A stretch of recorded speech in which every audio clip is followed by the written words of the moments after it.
What is up, everybody? Welcome to the Salty Nerd Podcast Late Night Edition, where we're talking about Amazon's original series, Outer Range, starring Josh Brolin. This is one of the better sci-fi shows out there right now, so we want to give it as much attention as possible. So we're going to be breaking down the two new episodes that have dropped this week, episodes 3 and 4. And before we get into it, I have a funny story to tell you because I did not know that they were going to drop 2 episodes this week. And I haven't told Jude or Kadish this yet, so might be kind of funny, or it might just make me look really dumb. So I usually watch this in my spare time. I had it downloaded. I scrolled down. I was like, oh, there's a new episode. And I just hit download. And I didn't look at what the number was. I was just like, oh, the newest one is the one at the bottom of the list. So I hit download. I watched it later, and I was watching it. I'm going, that's so you. I'm like, why am I missing so much information? Like, what is going on? This show is bonkers. There's so much weird stuff going on. There's like people saying things that don't make any sense. There's a cool ass poker game that doesn't make any sense. I'm like, what's Autumn doing? I watched the whole freaking episode, and I was like, that was a really strange episode. And I looked at it, and it was like episode 4. I'm like, wait a second, that's not right. It's pretty fun for you now. Yeah. The sequel before the original. You never fail in this respect. Yes, I watched the sequel before I watched the original this week. But then I went back and watched episode 3, and then I binge watched the 2 episodes together. And it made a whole lot more sense. But anyway, welcome everybody. Jude and Kadish are joining me from the studio. This is our first live stream from the studio, guys. So let us know in the comments how the audio is, because we got to work out the kinks, because tomorrow is our 5K celebration stream, and we're all going to be in the studio. So let us know how it's going. Welcome, everybody. Our in-studio live stream set up. We finally got a hard line into the studio, so we won't be. Yeah. Remember when we tried doing this over the Wi-Fi for lower decks, and lasted all of 10 minutes. It was like it's like a slideshow. Our chat was wrong on us. Oh, yeah. Mr. Duncan is bitching about your microphone. Yeah, he says it sounds like you're talking from the trunk of a car, which is true. Jude, you sound good. I don't know why Kadish is so jacked up. You have it. He's doing one of these. Do you need to talk directly into the microphone? Put it in your face. It's worse. It's way worse. I don't know. Anyway, while you're... No, it's not a volume thing. It's just, it sounds like you're using the wrong microphone. I don't know. It's like way too much bass. Way too much bass. Kadish's input is set to 11. How I normally want to make, except the volume is down. I don't know. It might. See if you can figure it out. See if you can make some adjustments while I address the chat here. I'm going to say hi to everybody in the chat. We got Mr. Trickle Trunk. Welcome. How are you doing, sir? Thank you for being here. Eric Falconer. And Rogue Disney. Howdy. How are you doing? And JT, my man. What's up, JT? How are you doing, buddy? Thanks for being here. Yeah, we can hear Jude. Okay, yes, we absolutely can. Jude sounds good. Sitting right across from each other. I know, it's weird. I don't know. His mic, it has to be his voice. The octave in his voice is too deep. Testing 1 2. Nope. Still no good. Bear with us, folks. Bear with us. Are you guys just fucking with him? It sounds like he's trying to be Vader. I don't even know what that means. Mr. Tickle Trunk. I'm sorry. Tickle. The drippy monitor is more than 6 feet away from me, and I wear glasses. I appreciate you. Anyway, what's everybody drinking in the chat tonight? It's late where I am. I've got some nice sangria. Jude, what do you got? It's the Shiraz. Very nice. All right, so this was a really trippy 2 episodes. Oh, that's a good idea. Rogue Disney says lower the gain, maybe. What's your gain setup? Sam I Am is drinking some Coke. Do you have some rum in that Coke there, buddy? My coconut is empty. Nice. Call me. When we gotta do fruity drinks on the podcast one of these days. How's Jude's mic sound? Jude's mic sounds fun. I'm still okay? But messed up. You're sounding better. What did you do? You sound okay to me. I didn't do anything. Oh, no, now it's worse. He just had outrage. That's all. He put the outrage in his voice. I don't know what it was to say that. I mean, I'm headphones are just fine. Maybe step back away from the mic a little bit. See if that helps. How's this? That's better. I was too close. It might be, yeah. What do you guys think in the chat, real quick, before we get into this episode? Testing 1, 2, Ish 3. is Testing too 1, 2, 3. close. That's way better. Maybe even give it another 2-3 inches. Alex makes You give it wish. 2 or 3 inches. You wish. That's way better. That worked. You did it. You fixed it. Well I'm done. far away from my microphone. Well, I'm low now, so I'm gonna re-up. Okay. All right, cool. Well, now we got that kink worked out. Thanks for your patience, everybody. All right, so episode 3. This is going to be heavy spoilers, guys. And this show is worth watching. So if you haven't seen the show, go and check it out. I don't want to spoil it for you because the mysteries are incredible. The acting is a ton of fun. And this show is probably one of the best sci-fi shows out right now. So don't spoil it for yourself. Go check it out before you get spoiled by us in this review. All right. That Conspiracy Tom may be joining us in a little bit. Yeah, he's a little bit late today. He let us know he's on his way home. He had to stop and get some Taco Bell, and then that didn't go well for him. So. But yeah, he will be here, and I sent a link to Vader as well. So if he can get away, he might join us a little bit too. So look for those guys here in a minute. But Katie Schneider and Jude are going to get into this episode 3 of Outer Range. Royal Abbott sits alone in the dark eating ice cream when Amy walks in and for a midnight snack and says, "What the heck happened to your leg the other day?" Royal says it was just a cut from a fence, and Amy looks at him and says, "I don't believe that." Sheriff Joy is riding into town to the local gas station to drop off one of her campaign's posters while she stops an attempted robbery by breaking the robber's arm. That's classic police work right there. While Joy drives him to the jailhouse, he starts going on and on about the real danger in the town, the disappearances. Explains that 6 months ago, his own cousin vanished for 6 seconds. Obviously, the hallucinations of a meth head, right? Arriving by the station, Joy asks about Trevor and the belt buckle left at the bar and sees Trudy Cole, her campaign rival. Trudy and Joy discuss the details of Trevor Tillerson's disappearance. Trudy explains that he agrees with the Tillersons and thinks the Abbott family is up to something. Joy refuses to work with him and sends him on his way, whispering to herself, "Trudy is a damn girl's name." At the Tillersons' home, Luke is explaining to Wayne that Trevor has been missing for 4 days, and the phone company has no records of any calls during that time. Wayne still seems unbothered by the whole thing, thinking that Trevor is just out having a gallivanting with some women, and he wants to offer the Abbotts $1 million for their 1,200-acre west pasture, despite the county assessor being paid to rule in their favor at the end of the month. Wayne insists, and when Luke asks why, Wayne says, "You're just like your mother."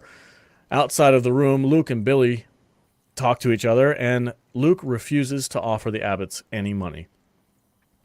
Hippie Autumn is digging under the cliff painting and finds herself a pretty rock. While walking in the field, she comes across the buffalo with 2 arrows. She walks right up to it and removes one of the arrows.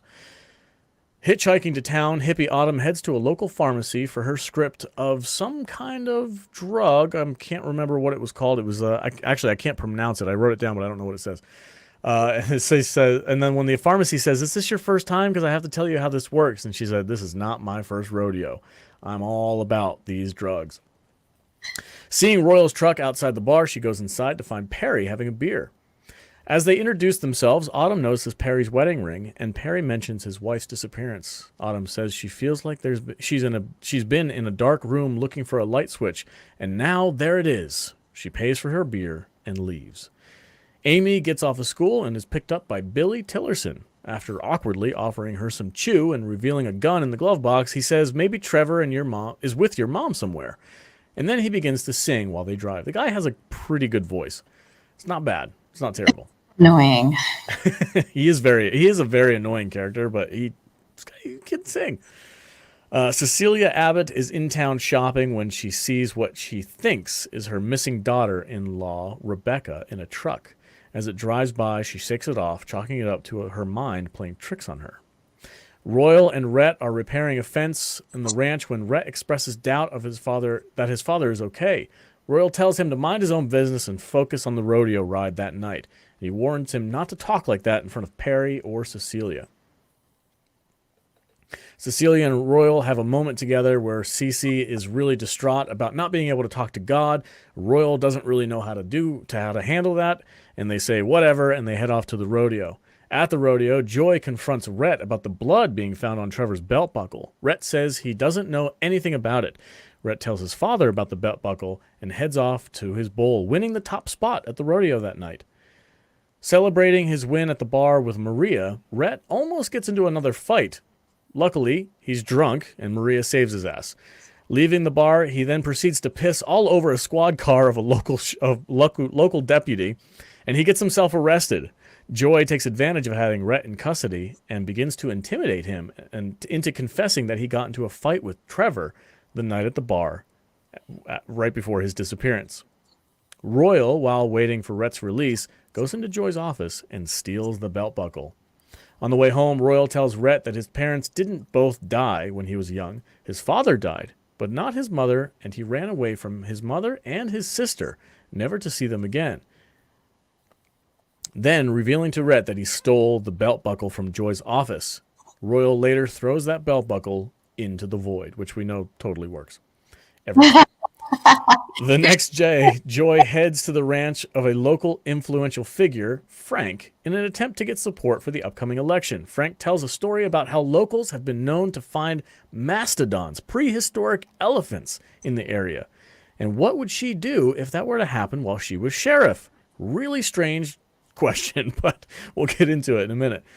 Royal heads to Autumn's camp. He tells her to keep her hippie mouth shut about the void, and she says only if he tells her what happened to him. He reveals that he saw some kind of future on that very land. They shake on the deal, and when they do, the nearby entire freaking mountain disappears. Royal sees this, but Autumn does not. Releasing the handshake, the mountain magically reappears. Joy, driving back from Frank's, sees this while on the nearby road. Amy heads off for one of her normal hikes. Later on, Amy heads off to one of her normal hikes. Joy gets back to her office and gets reports that the station has been getting calls about a mountain disappearing. Luke Tillerson arrives wanting answers about Trevor. Cut to Amy finding Trevor's dead body on her hike, and Royal calls Joy to report the body while Joy is with Luke. All right, that's the entire synopsis for this episode. There's a ton that happens. It's not action-packed, but I think there's a ton of setup in this episode. What did you guys think about episode 3 of this show? Jude, take it away. Lamotrigine. Lamotrigine is the medication, and it's an anticonvulsant. Ooh, okay. I was thinking it was going to be some kind of like an antipsychotic or something. Like she's... Seizure. Okay, same thing. Oh, look who decided to show up.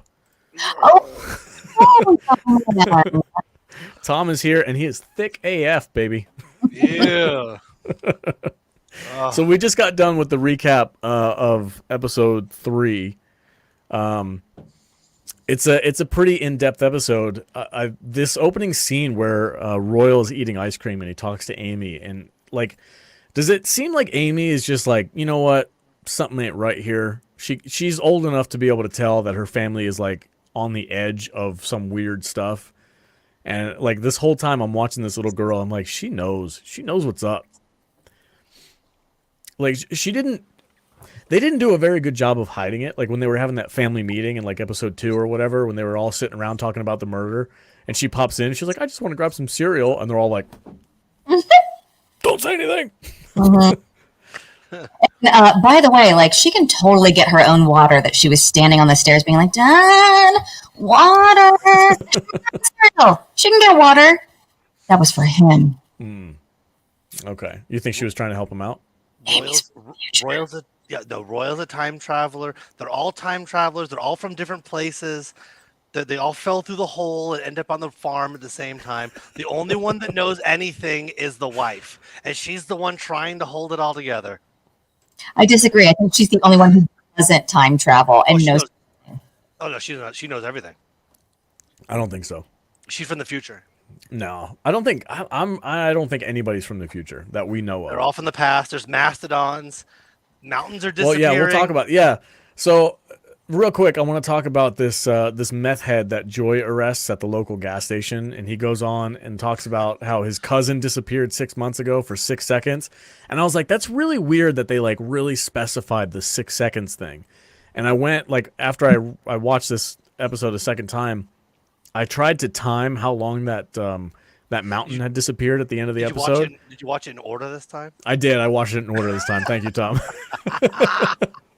And I'm sitting there and I'm like, I wonder if it's 6 seconds. Unfortunately, the way it was cut, you couldn't get a solid time because it like disappears more than once because of the perspective that they show from Royal's perspective, then back to Joy, and then Royal, and they kind of bounce back and forth. So the timing's not exact, but it felt like it was about 6 seconds, and I'm wondering if that's significant. Are you ready for this revelation? Go for it. It has nothing to do with the hole. Yeah, I was like, because Nothing to do with it. I mean, it has something to do with the hole, obviously, but the mountain disappeared. Yeah. And this buffalo just keeps showing up in different weird locations, right? Mm-hmm. So it has everything to do with whatever this mineral is or this biological something going on, right? Everything to do with that and its concentration, and almost nothing to do with the hole in the ground. So people could just be disappearing left and right for even microseconds. You wouldn't even know. Was this the episode that opened up with like the landscape changing over the course of millions of years? Yes. Yeah, I think yes. so. Where he was talking about how like the Earth started with molten rock, and then the forest came and died 100 times, and then humans came and died 100 times, and the Earth just didn't care. Yeah, that's this opening. It could have been an issue where like basically that area just went back in time before the mountain had formed. Anything's possible at this point. Yeah. We all agree that the buffalo that we keep seeing is the same buffalo on what's his name's wall, right? White buffalo. On Wayne's wall, the one that he like prays to. Yes, that's the same buffalo, right? No, different buffalo. There's no solid evidence that it's the same one, but I kind of feel like it is. I think buffalo hadn't been seen around them parts for a long time, and when he was a kid, he saw one and killed it, and it all goes back to his like trying to hunt that thing. Well, he was talking about porn for like 5 hours. Yeah, and it wasn't necessarily about the porno; it was about the hunt, and it was he's striving to get this trophy that he once got, and he'll never get it back. One of the funniest parts, I don't remember if it was in this episode or the fourth one, but where the sheriff is trying to get the support of this local landowner, he's like, "What are you going to do about them mastodons hiding in the caves?" So weird. Serious. That was the weirdest conversation I've ever heard. Like, there's Joy was freaking out though. She was sitting there going like, "What is this freaking guy talking about?" Yeah, and then the mountain disappeared. Yeah, well, that was on her way home. Yeah, it was like 5 seconds later. She's like thinking about how this guy's a psychotic idiot, and then just watches a mountain disappear and goes, "Oh man, that peyote is kicking in." I also thought it was funny how Autumn just walks up to the buffalo and just yanks an arrow out of it. It's just like, yeah, just like it walks away. I'm surprised she got that close to it, obviously. But I really want to know. Like, I need to do some research onto what type of arrows those are, because we got a good look at them this time around, and I'm like, those have got to be like 16th, 17th century Native American arrows. They're not like modern. Yeah, they're old-timey. Yeah, they're old-timey. Those things are made out of freaking flint rock and shit. Like, they're not new. What if the arrowheads are made of that same mineral? Ooh. Oh, wow. Yeah. Your neck, yeah. And if the buffalo got stabbed with it and it freaking time traveled. Time traveled. Okay. That's not bad. I do wonder what's with that rock. Because like the mineral. Yeah, you make a whatever that is. You make a really good point though, because up to this point we've always been like, oh, the void is like the wormhole to the past or the future or whatever. It's the entire area. Like everything is affected in this area. It's not just the void, that was new. It opens up a whole new freaking line of questioning. Also, if you paid attention to Autumn's necklace, so it was made from the same mineral that was brought to the stick guy at the beginning. What's his name? And it was static until she touched what's his name? Royal's hand, and then it started moving, kind of like how it was in the rock that Will Patton's character saw, Tillerson. And so there was some type of activation there, like Royal has some type of like time travel activation powers. So Mr. TT agrees with Tom here. Says my theory is that Autumn is actually his daughter. Oh, who will yeah. fall in later, sent back in time. Yep, definitely is.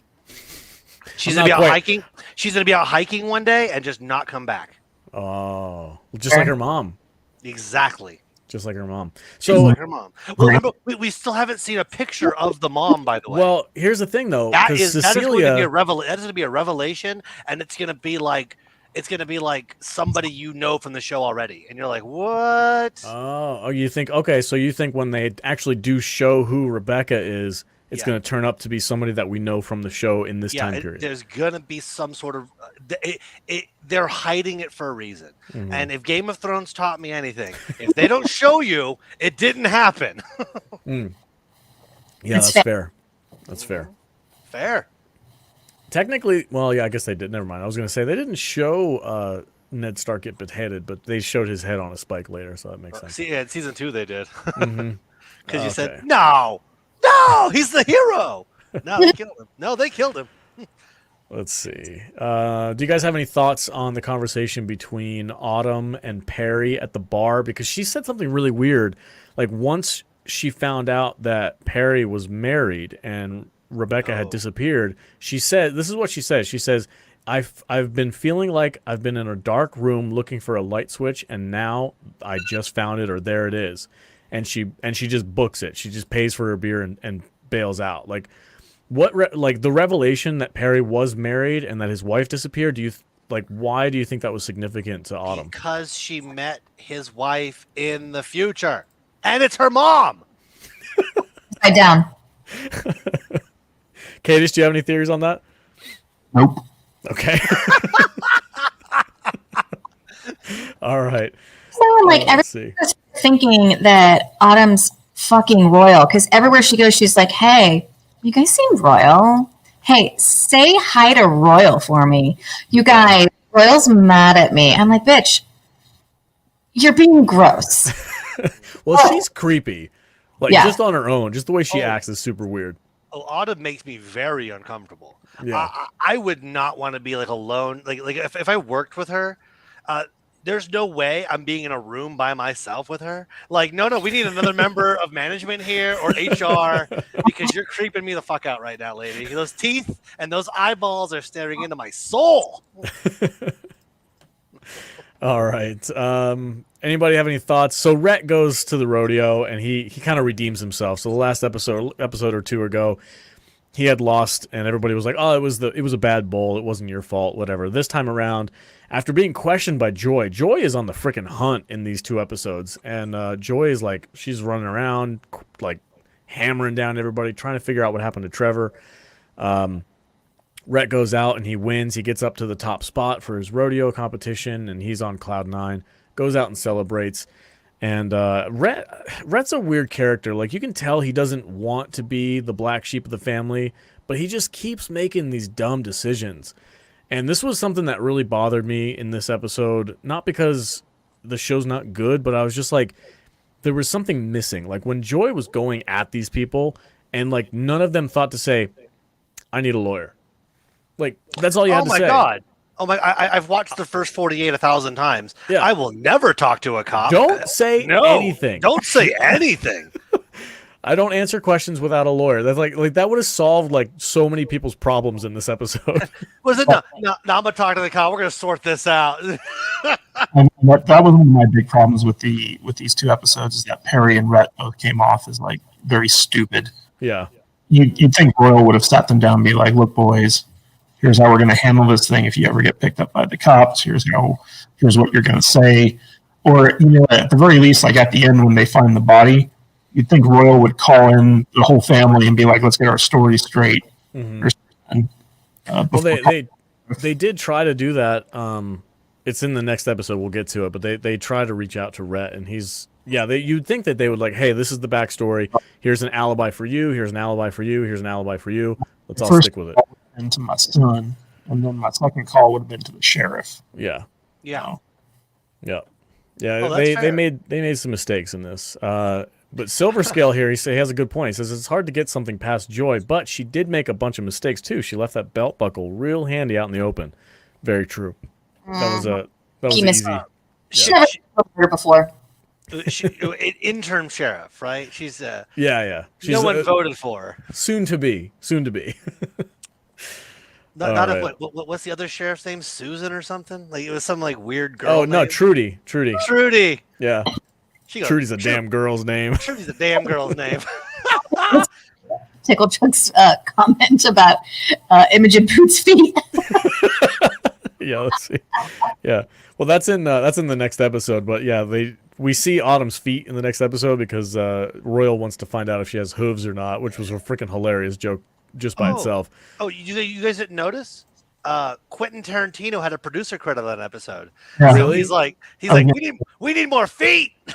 Are you joking? Yes, I'm joking. Oh, okay. He's notoriously a creep about feet. Uma Thurman's big ass feet are in everything.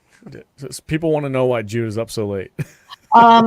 This is within the realm of my bedtime. I'm usually this late, but not much later than this. I like Sheriff Joy too. She's good. She's cunning. She's a clever character, and Is she clever, or are they a bunch of dumb hillbillies? That's fair. First thing you do is ask for a lawyer, dude. And there's an interrogation scene in the next Especially episode. if you know you murdered that person. Yeah. Then we're clear this up. I was like banging this chick. She was so down with it. And she's like, she didn't say that. Shit, I'm guilty. I confess. Wiping his tears, and he said, "Oh, my dad." Yeah, I killed that man. Oh man. Crying. You killed a man. You can't get through one conversation without crying. That's right. You are cut off for murder. Yeah, he rides a bull for fun. He can't get interrogated for 5 minutes without buckling on his brother. It's the other brother. Yeah, But whatever. the thing was, Perry was the one who murdered him. Yeah. Here's the one that was crying. Okay. Well, Perry does not have it all together. He is like one string away from losing the whole grip. He is hanging on by a loose thread. Yeah. Who was it that was like the passed out drunk in their car in the first episode? Was it Perry or was it Rhett? That's Rhett. That's right. Okay. Yeah.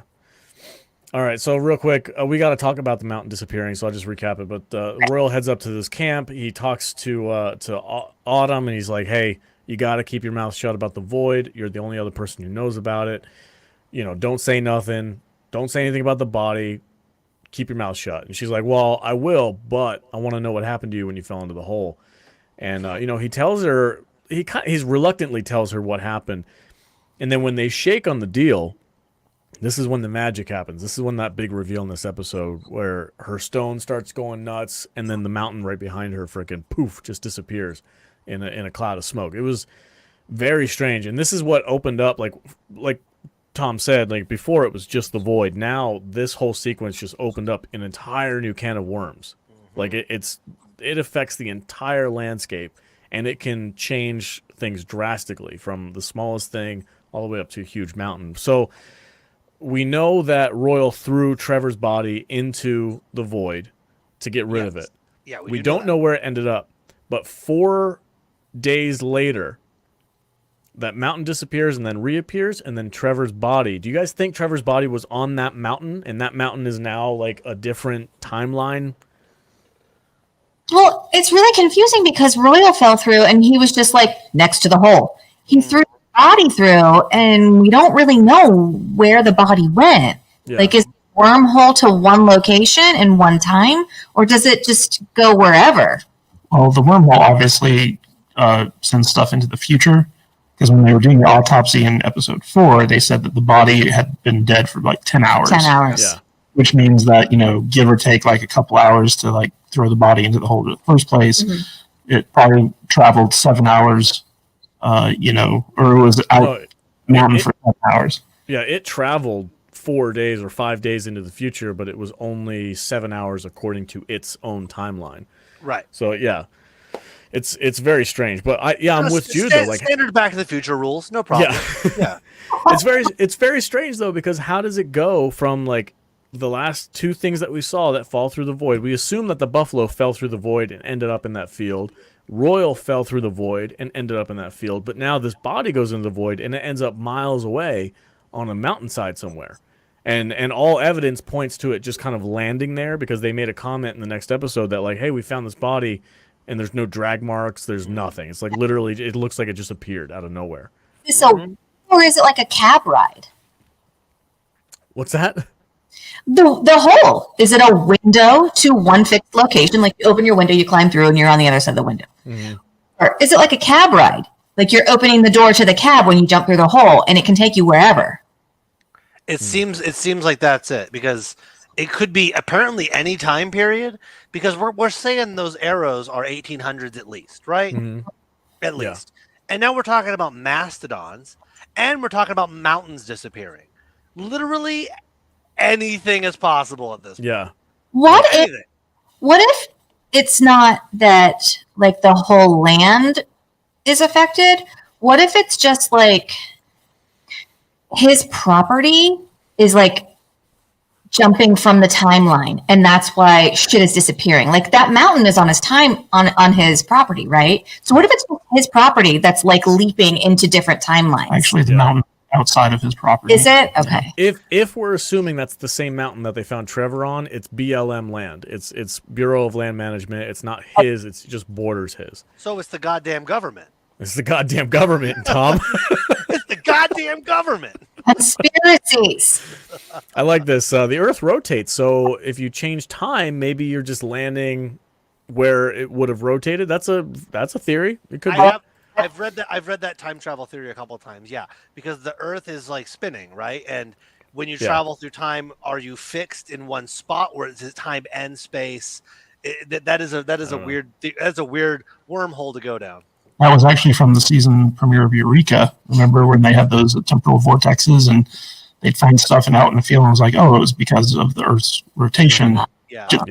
Stayed where it was supposed to. Eureka rules. Yeah. Joey over here in the chat is trying to trigger the JJ haters. It says mountains disappearing as an island, as in JJ. Oh no, we have to go back. We're gonna get 3-toed Egyptian statues now. Man. They're gonna find a bunker. They're gonna find a code. There's gonna be the code is like it turns out Royal's phone number is like the code, and you're like, what is happening? Birthday.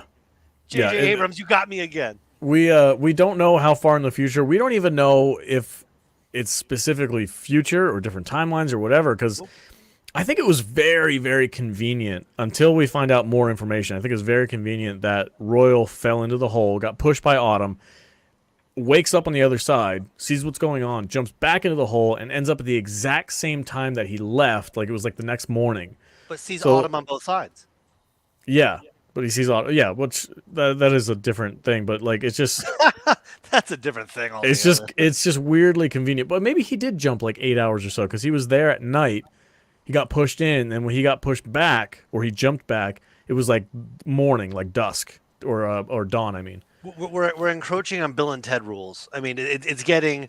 The time travel is weird, and we may never get a full explanation. If they find a metal hatch in the wilderness, I'm out. Yeah, says Mr. I hope TC. they do. No, that'll make it better. It turns out we talk about Amy and Autumn. Brown's like the mayor or something. You're like, what? What's happening here? Yeah. Yeah, did they talk to each other? Did Amy and Autumn talk, or is that in episode 4? They talked to each other a couple times. Okay. She keeps finding her. And they keep acting super weird with each other. Yeah, very, very weird. Well, I mean, you know, a little girl runs into a stranger in the woods. I mean, when I meet little girls in the woods, it is always very awkward. Don't say that kind of stuff on my stream, Tom. God damn.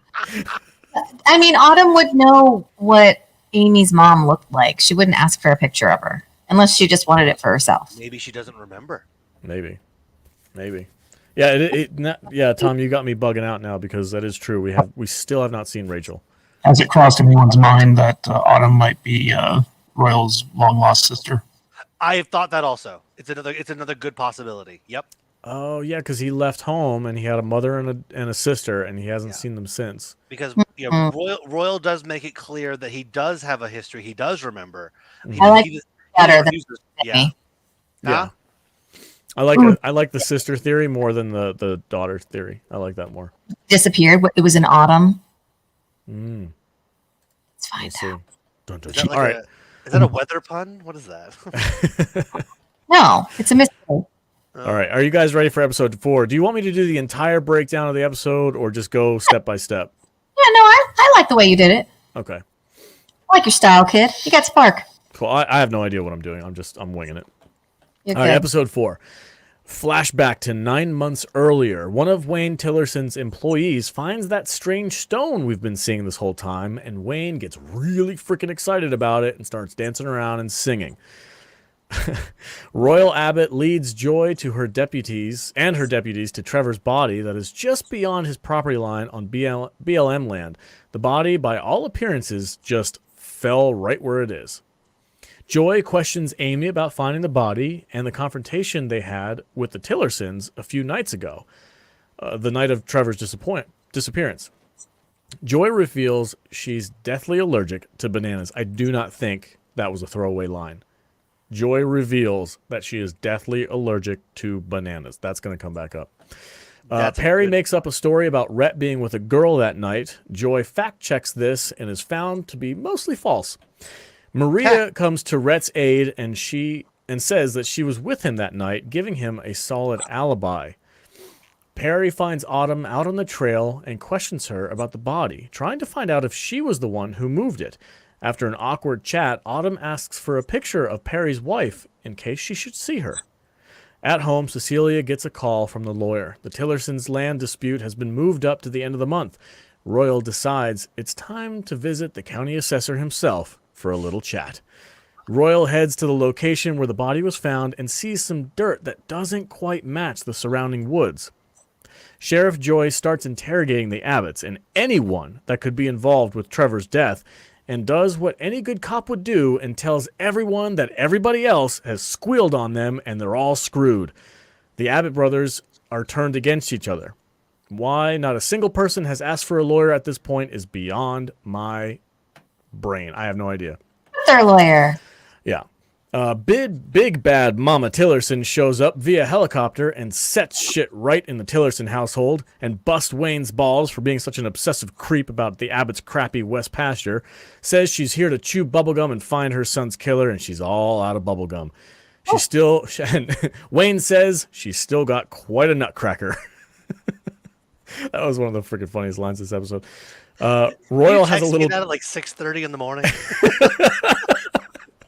Royal has a little chat with the county assessor and lets him know that if he does not back off of his west pasture, he's going to introduce him to a Frito-less hole on his property, and one of the funniest and most intimidating threats ever put to film.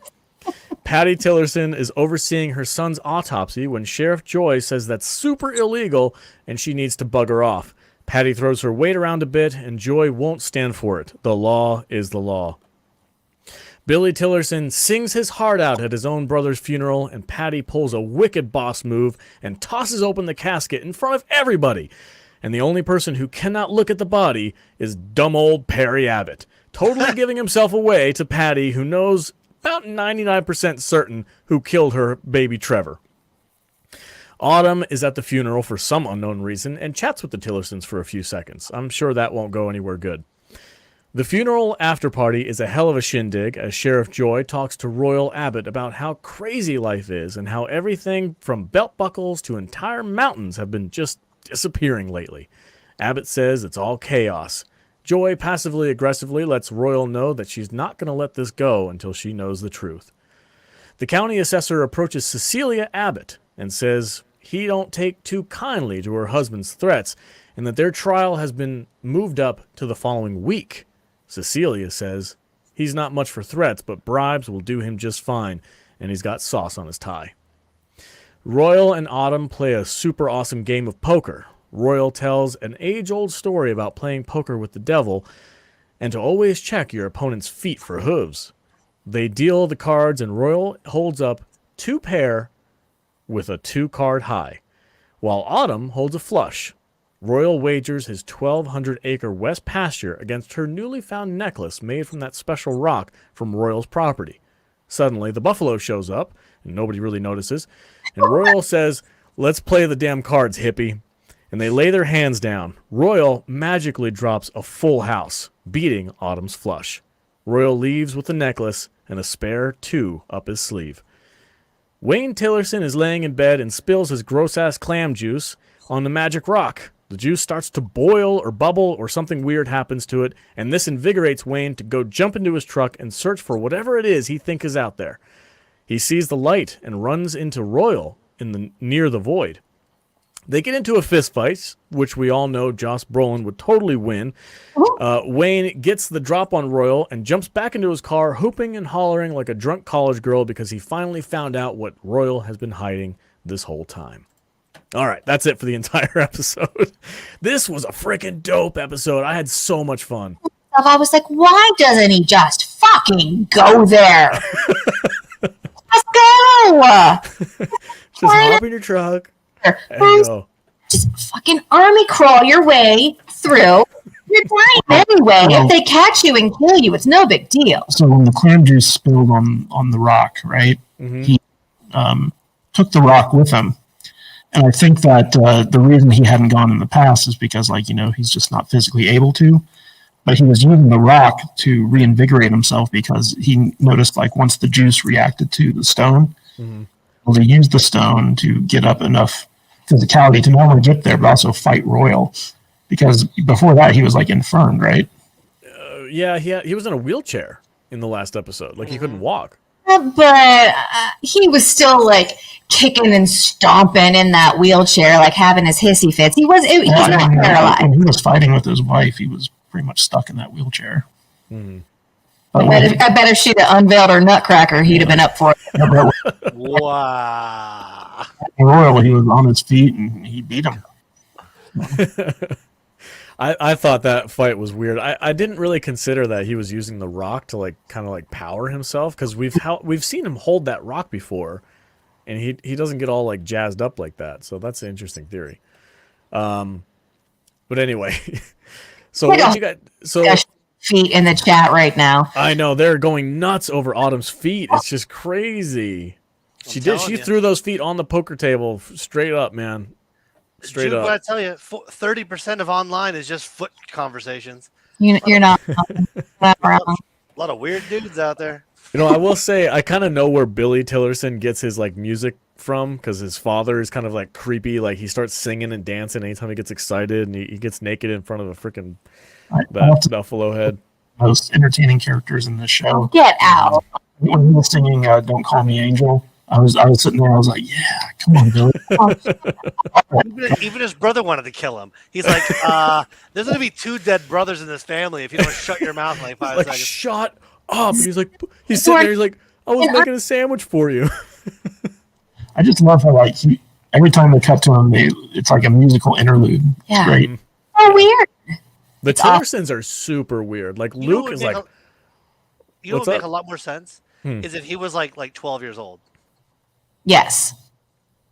Well, I mean, that is. Right? Then everything he's doing makes total sense all of a sudden. Dancing in his tighty whities. Yeah, singing dumb songs, making terrible sandwiches. Yeah, he's 12 years old, apparently. They just cast him wrong. That's all. Oh, okay. I need more wine. Carry on. So Perry and Autumn, they meet each other. Did you get? They meet each other in the trail, and they're having that conversation. Do you guys take anything from that, or you think it was pretty surface level? Autumn's really weirded out, but she's really interested in Perry's missing wife.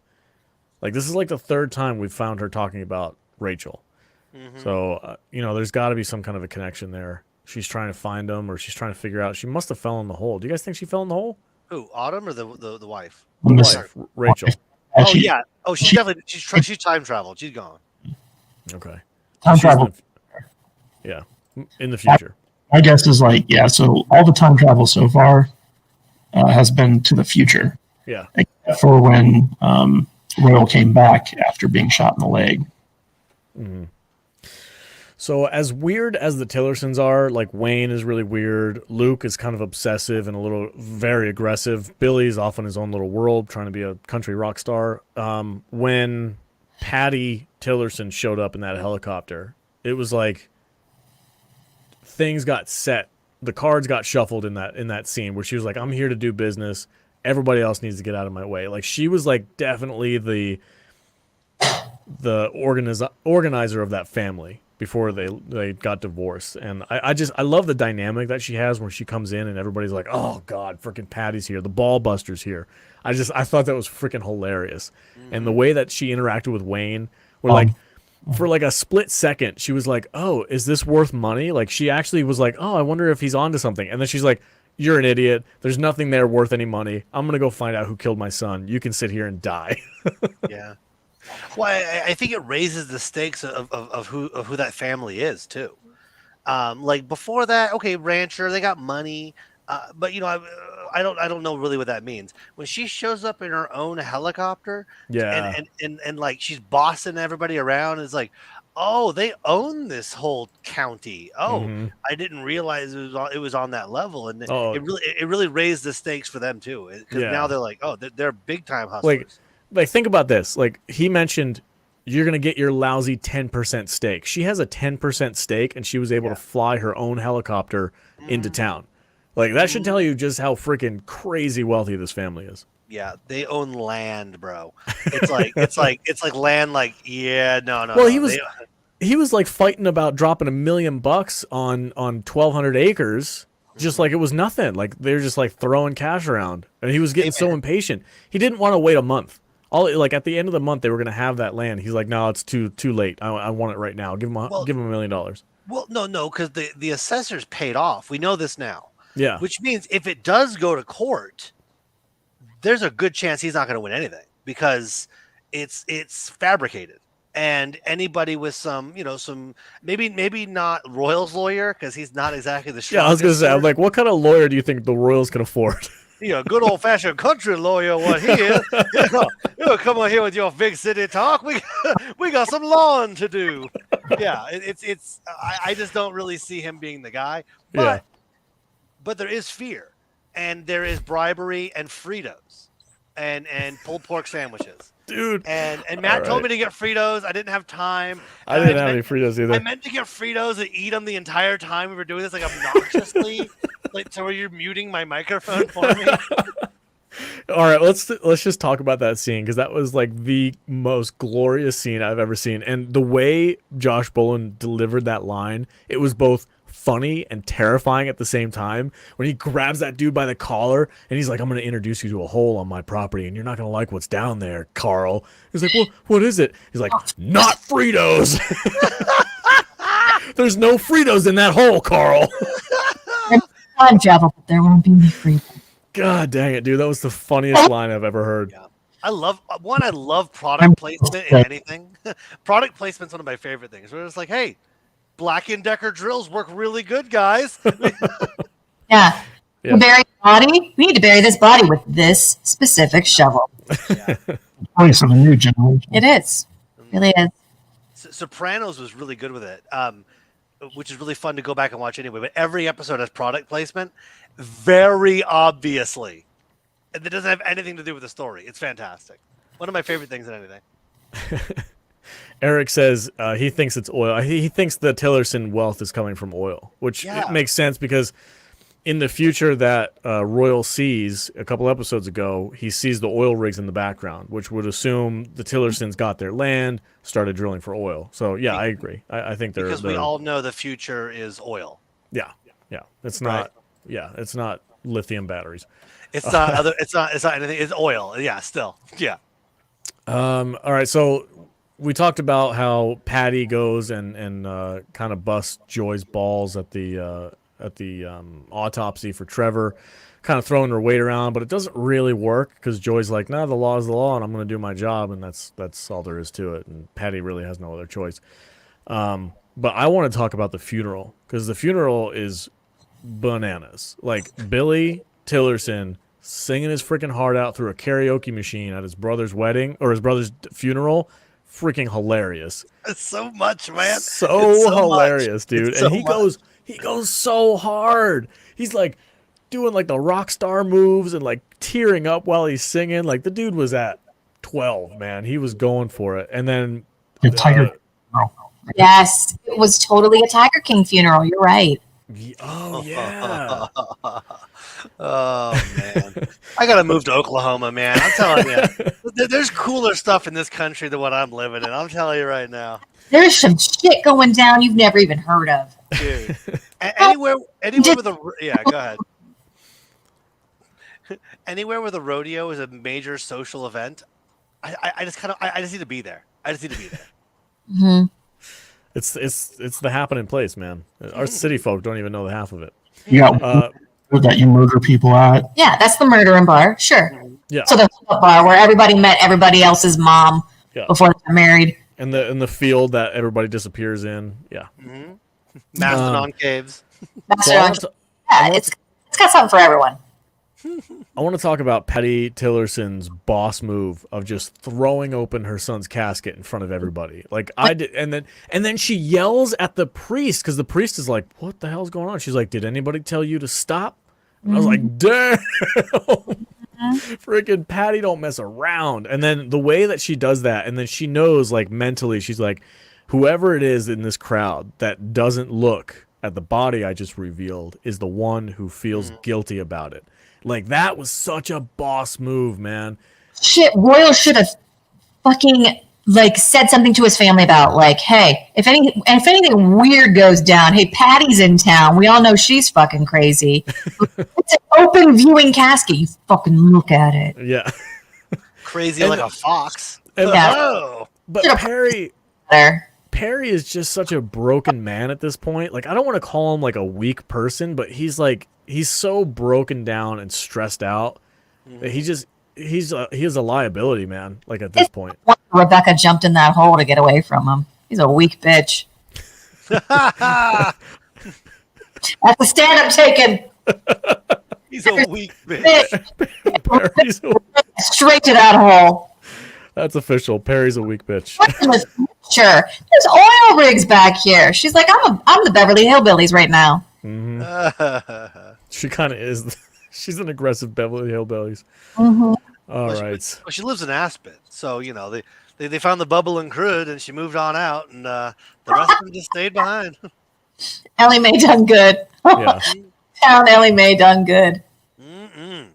Yeah. Perry is the reason why everything's kind of falling apart, which Yeah. kind of bums me out a little bit. He's the murdering brother. Although, The murdering brother. yeah, they did say that the thing that killed Trevor was the shot to the throat, and that was Rhett.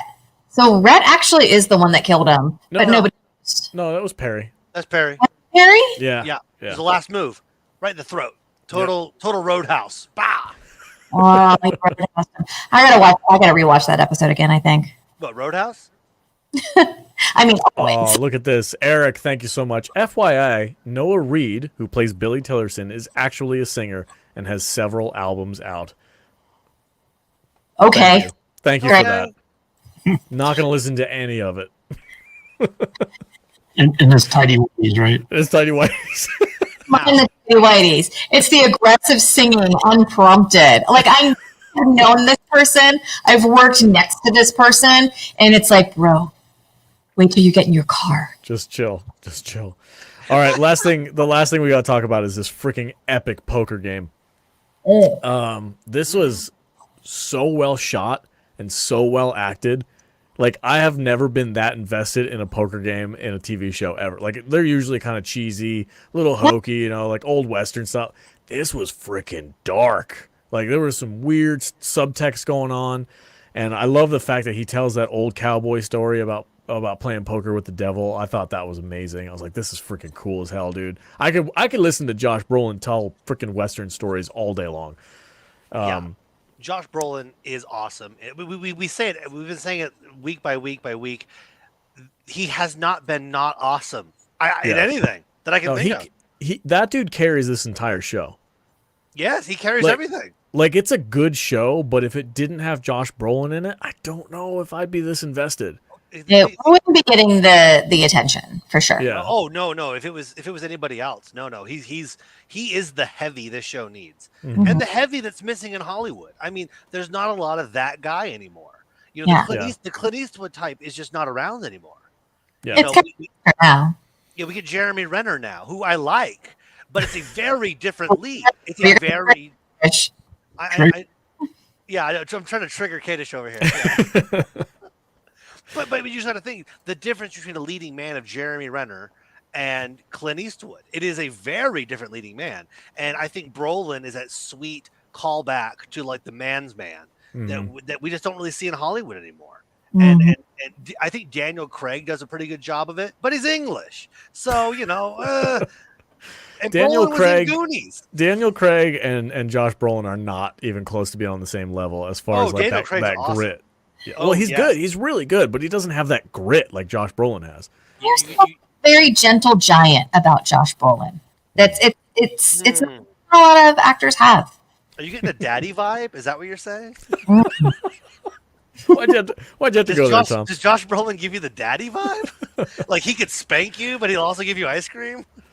But I this scene was so freaking cool though, because I loved how Royal had his like two pair. You know, I think he had kings and something else. It was a two pair, and a low card of a 2, and he knew that wasn't going to work out. But I love that like right before this scene, Joy is talking to I think her wife at the funeral. And the wife was like, have you figured anything out about Trevor's disappearance or the Abbotts? And she's like, no, I can't figure anything out. Either Royal Abbott is either telling the truth or he's a damn good con man. And then we cut to the poker game, and we see him freaking playing that game of poker. He pulls a freaking king out of nowhere for a full house deck, and he sits that freaking thing down. And the show, because if you don't know, like we're talking about it right now, past tense, but during the actual show, the way it's cut, it doesn't let you know who wins, and you see Royal leave the bar, and you kind of were like, is he mad? Is he angry? You can't really tell. He gets in his car and he reveals that he has the necklace. He won the bet, and then he takes the 2 out of his sleeve and throws it on the freaking floor of his truck. I was just like, what a freaking boss, dude. He did not give a shit. He's like, I'm gonna win, and I don't care. Like there's no rules here. I want to know what the significance of the buffalo is. I want to know Royal's backstory. Like he showed up like 10 years old with no fucking memory. Mm-hmm. Maybe he fell through that hole and no one's just fucking noticed it for 50 years. That was my original theory, and then he started talking about the sister and the father and the mother that he abandoned. So now I would have been with you 100%, but now with that storyline, I don't know what to think about it. The story there, I want to know though. Oh, big time. Oh, yeah. Yeah, for sure. How many more episodes is this? I have no idea. I wonder if they're going to drop 2 at a time every week. Oh, God, I'm loving that. I love the 2 hours at a time. It's really good. Yeah. Yeah, it is really good. And probably get 8. So 2, 4, 6, 8. So four drops. Okay. So we're halfway through. So I guess this would be what, the mid-season point? That's mid-season. Yeah. So the reveal. It's a good mid-season. Yeah. It's only getting better. I don't have any salt for the show. It's freaking good. It's fun. It's really good sci-fi. It's something that we're missing right now, and I'm trying to tell people about it. Like if you like sci-fi and you're getting tired of like freaking Star Trek and a bunch of that crap that's out right now, like go check out freaking Outer Range. It's really freaking good. Like are you caught up on Yellowstone and love Back to the Future? Then this is the show for you. I mean, how many times though have we like started watching something new and we've been like, "Ooh, this is giving me good energy," and then like the last 2 episodes, you're like, "Fuck this show." Dude, if they don't pay any of this stuff off by 8 episodes, agree. I'm gonna be so mad. I'm gonna, because I like this show, I'll be pretty forgiving if it's like a cliffhanger at the end and like wait for season 2 to find out what happens. I'm like, okay, I'm in, but they better be answering some questions. According to Lord Google, they're dropping 2 episodes a week, and there are 8 episodes total. Okay, cool.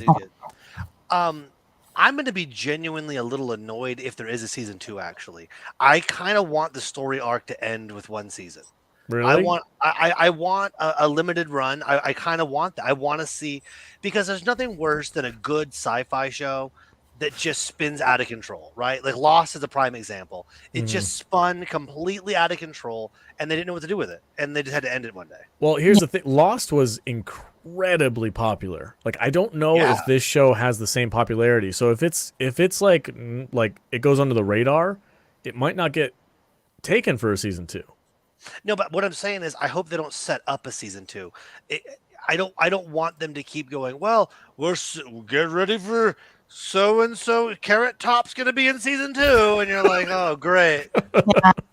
Well, that's how I felt about Castle Rock, and somebody mentioned Stephen King. Castle, yeah. I don't remember who.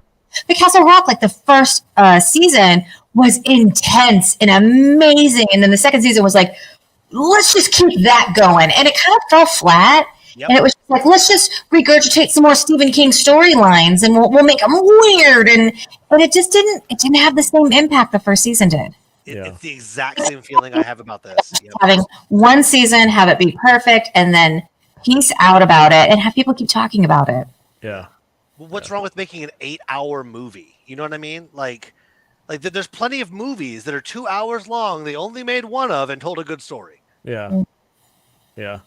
You I'm feel with me? you guys. I'm open to a second season if the writer and director has a story already in place. Like, I don't want them to pick up a second season just because this show is popular and be like, oh, well, now we have to figure out what to do with it. Like, no, don't do that. Like, if you have a story already ready to go, then I'm in. But if you're just doing it off of popularity or because it's a big hit or because you have Josh Brolin on the contract, like, this writer so far, like, I think we talked about him in the last episode last week where we were like, he's from theater and he's writing this. It's almost like a playwright, so it kind of like has that same feeling. Like, I'm liking that so far, and I'm open to either one. If it ends in season, if it ends this season, I'm down. I'm cool if they tell a full story. If they tell me they have more to tell in season 2, I'm okay with that. Well, what if that always leaves you wanting more, though? Yeah. Go ahead, Tom. What's inside the mystery box? All right, well, that's it for the 2 episodes. What's your final thoughts, Tom? Are you sunk deeper in? You're still in on this show? Oh, yeah. Honestly, after the first 2 episodes, I was a little worried about kind of the direction it was going to go because I felt like they revealed too much in those first 2 episodes. And then, honestly, they've spun it so good over episode 3 and 4. They left me wanting more, and it keeps getting more interesting. I'm a sci-fi nerd from way back, and I love cowboys. So, I mean, honestly, there's nothing about this that I'm not interested in. I'm having fun. What's your favorite scene in these 2 episodes? Oh God, the poker scene for sure. Okay. It's scary. You know, it's like how does Josh Brolin play scary so well? He's so intimidating. Dude, awesome. I half expected her to have foot hooves when she lifted her foot up on the table. Hey, Brolin might have hooves. We don't know. We don't have confirmation that anyone in his family has actually seen his feet. He could actually be. He could be the devil. Could be the devil. Mm-hmm. He could be the devil. He's like, no, I'm good. If he plays a fiddle in episode 6, fuck. It's over. All right, Jude, final thoughts, and what was your favorite moment? I have to agree with Tom. Like, that poker scene was great, and that's really all I can come away with. Like, after watching the last 2 episodes back to back, like the mountain disappearing and then coming back, and you were like it almost put you in the position where you were like, am I like in this town where I was like, did I just really see that? And then the poker scene was just so Devil Went Down to Georgia. I loved it. Mm-hmm. Right on. Kadish, final thoughts, give it a rating. Or not give it a rating, but favorite moment. I'm really enjoying this show so far. I love like supernatural, timey-wimey mystery stuff. I like the parallels between like the, covering up the murder and then using time travel to try to do that and all the hijinks that ensue. My favorite moment, you guys are going to think I'm crazy. It was Billy Tillerson singing "Don't Call Me Angel." Oh, fuck you. God, you're so weird, man. I was like, you know what? That guy's singing a pretty good song. And then it goes right to the song, and you're just like, yeah. It's stuck in my head for 3 days. I know, right? It's great. I had such a different reaction.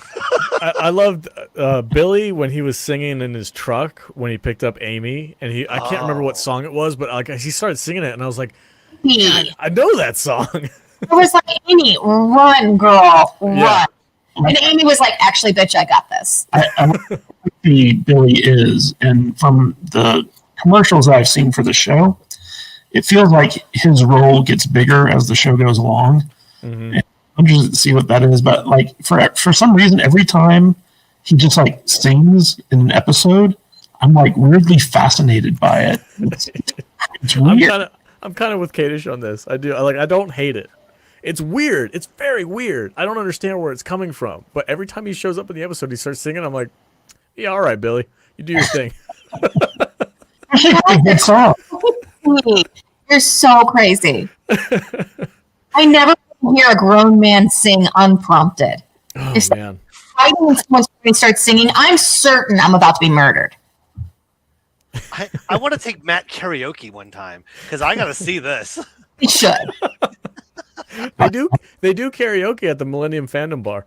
We should do that. But Kadish does not.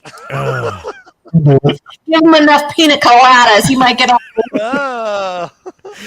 All right. I thoroughly enjoyed these 2 episodes, even though at first I watched them out of order. I was super confused, but binge watching them back to back was a treat. I had a blast. Patty is my new favorite character. She's freaking badass. She's cool. She's weird.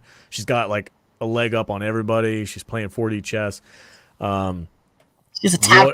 Yeah, she's like, yeah, she kind of does give me some Carol Baskin vibes for sure. Yeah, okay. I see. I'm getting where my fascination is coming from now. She's freaking Carol Baskin, 100%. That bitch Carol Baskin. That bitch Carol Baskin. That bitch Patty Tillerson. Oh man. And then my personal favorite moment was the Frito scene where Royal goes and intimidates the freaking assessor. I thought that was just pure gold. Like, it was both terrifying and hilarious at the same time. It was great. I thought it was awesome. Josh Brolin nailed it. The poker game is amazing, though. It really, like, all seriousness, all jokes aside, that poker game was incredible. I do wonder why nobody said anything about the freaking buffalo. That was weird. So weird. Some serious symbolism going on there. It was because Josh Brolin was the only one who saw it. Like, it's something that he had a vision of. I think Autumn thought too, and they were both daring each other to say something about it. Oh, wait a minute. Well, that bar, the people that make this show did something very, very interesting with this scene. And the only reason I know this because I watched it freaking 4 times. But the way that they used the sound, like they had the background noise of the bar, and as the poker game became darker and darker, and all you saw was Autumn and Royal, there was literally no sound. And then as they began talking and they began doing the bet, the sound changed, and you get this like weird violin, like creepy, eerie music in the background. It's very subtle, but it was really, really cool. And then that freaking buffalo like stormed in. I took that as literal. I thought it was real. I didn't get the idea that it was like a vision that Royal was having. I was like, oh, okay, so the buffalo showed up. That's strange. Well, I could be wrong. I don't know. Buffalo, the devil. White buffalo. All right, that's it for our review. That's been an hour. Thank you guys so much for joining us. We will be here next week to discuss, I guess, the next 2 episodes. So if you're enjoying the show as much as we are, please stop by next week, 9 p.m. Pacific Standard Time, for our review of episodes 5 and 6. And Mr. TT, thank you so much for being here, man. I really appreciate it. I love you in the chat. It's amazing. David Farnsworth, sir, that is a fantastic. Sir Farnsworth, how are you doing tonight? It's very nice to see you here. And chalices. Yeah, yes. Give me some scotch, please, Mr. Farnsworth. They must. When I hear Farnsworth, I always think of Futurama. I'm like, good news, everyone. Yes. All right. No, not Voyager. Actually, we're the month of May. Is it May or what freaking month is this for? Yeah. Yeah. We're doing Firefly. So tonight on our Discord app, head over to saltynerddiscord.com. We're doing a watch party for the first pilot episode of Firefly. It's going to be really cool, guys. I love the first pilot episode. It's a ton of fun. It's a great TV show, and I can't wait for this month. It's going to be great. And we have a special guest. Tomorrow we have a scheduled interview with the man they call Jane. Adam Baldwin is going to be joining us for the podcast. So we're very excited about that, and that's going to tie perfectly into our Firefly month. So if you're not already subscribed, if you're brand new here, thank you so much. We just hit 5K. We are planning to have a celebration stream from the studio at 4 p.m. Pacific time tomorrow to celebrate our milestone of 5,000 subscribers. So we'd love to see everybody there. To come join us. What did you say? We invited Elon Musk. I did. Yes, I did on Twitter. I was like, "Hey, man, you're celebrating. We're celebrating. Let's celebrate together. Let's have a good time." God. But anyway.